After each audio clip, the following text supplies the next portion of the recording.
Bir günün içinde meneki. Besiye birdi. Hakem için sana kaldı.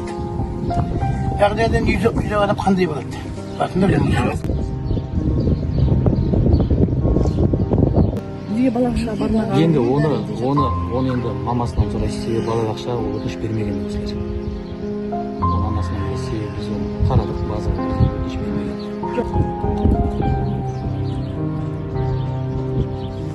Біз байқаған болсақ, әрбір бала бір жас аралығы негізінен.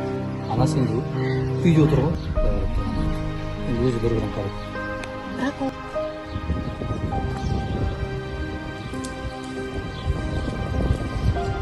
Бес баланы кім үшін тауып отыр? Отқа жағайын деп отқан жоқ қой.